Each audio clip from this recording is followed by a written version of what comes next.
of Boxing King Media. We made it to the stadium. Ben, I think this is what stadium fight number 3 of 4 in space of 2 and a bit years. 4's obviously coming up. Yeah, it's great. It is great to see it. I think obviously the idea comes together 3 months ago, and then you see it come to fruition. My work's been done a long time ago on this fight, but look at the size of the team. Look at the amount of people that have to put this together. It's it's amazing. It's amazing, and I know for Richard, it's a surreal moment. He debuted at York Hall on the small horse shows up until maybe his 5th or 6th fight, and now to be headlining something like this, fighting for a world title, fighting at a stadium. Chris Smith does it for the 2nd time. Yes, you can see how special it's going to be on Saturday night. I just spoke to Richard earlier. I was saying to him, that time when you got pulled out of that purse speed and you got so much slack and so much negative press, and now you're about to walk out in a stadium that you grew around, fight for a world title. It must. I know you can't in hindsight see how things are going to pan out, but it must be a good feeling for you as well as a promoter to kind of basically. It took a bit of while, but you've delivered for him what you kind of promised. Yeah, exactly. I promised a long time ago, and so it's difficult because you're going to get criticised whatever you do, and especially someone new in the sport, it's even crazier, and it happened with Fraser Clark.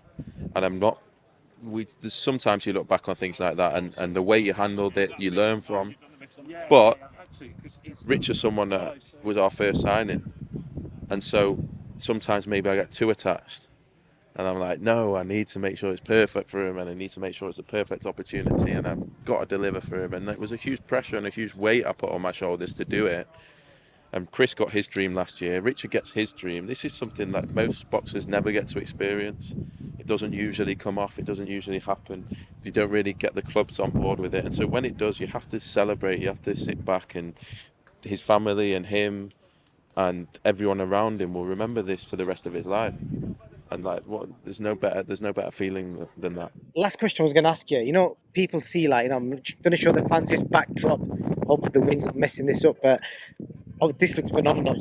Stadium shows, like I said, it's your 3rd one or 4th in the space of 2.5 years.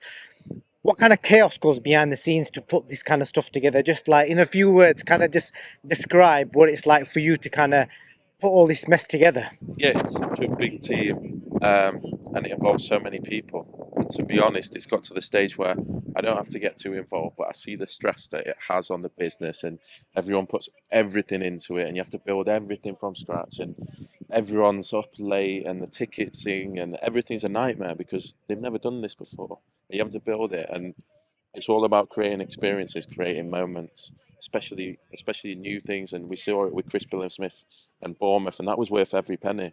And that gave me one of the biggest buzzes that I've ever had as a promoter. I was getting a bit emotional then walking around with Richard because I know where he comes from. I know what he's been through. I know the faith that he had in me through difficult times in his career. And now he gets this, so it's a special moment. It's going to be. I'm really, really excited. I wish both guys could win. It's a complete 50-50. The whole experience, the whole night, it's going to be incredible. Ben, thank you very much and all the best tomorrow.